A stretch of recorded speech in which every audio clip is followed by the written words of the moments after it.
Hello, my name is Christy Love. I am from Vallejo, California, and I live here in Laramie, Wyoming. I used to live in Casper, Wyoming for about 10 years.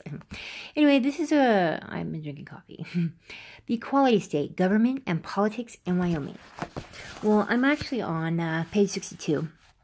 I already read the chapter, or the paragraph, the first one. So now I'm on the second one. So it's chapter 5. The relationship between the governor and the legislature is less clear. In many other states, a governor's success in advancing a policy agenda depends on which party controls the state legislature. This is less so in Wyoming. While Republicans have dominated the legislature for several decades, some Democratic governors have been successful in achieving their goals, while some Republicans have not. The legislature does not dominate the governor, but it is also true that the governor does not control the legislature. This is especially true when the governor is of a different political party than the legislative majority.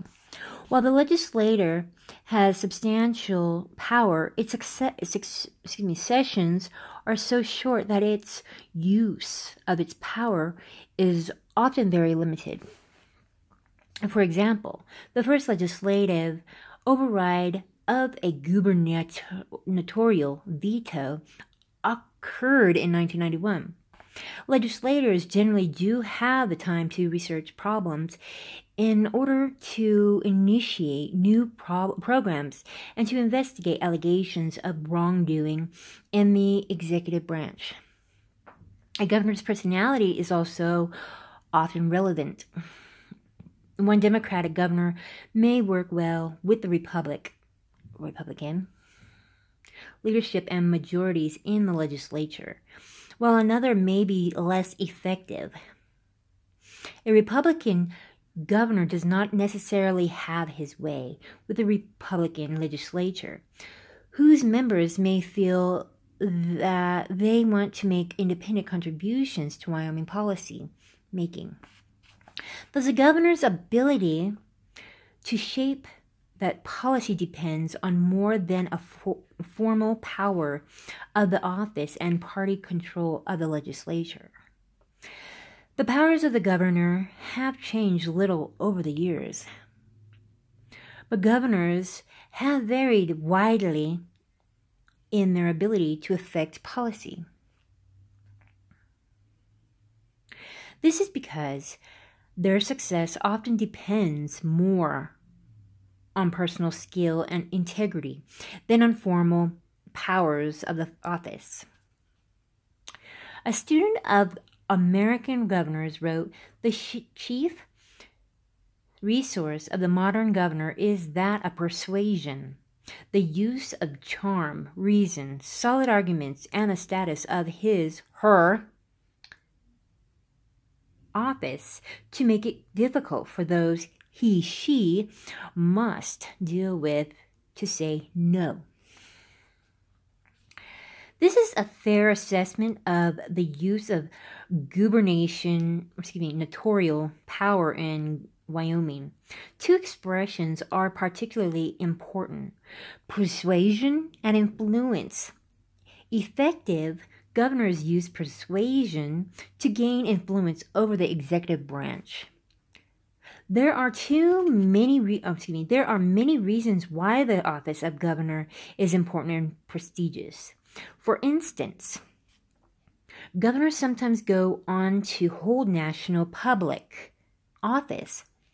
This is common both in Wyoming and the rest of the nation. 8 Wyoming governors have gone on to serve in the United States Senate. 5 of them actually resigned the governorship in midterm to take up seats in the Congress. Another reason why many people respect the governor may have to do with the language that candidates for the office use. Campaign rhetoric often implies that if the right candidate is not elected, the state will suffer. Campaign advertisements dramatize the importance of the office.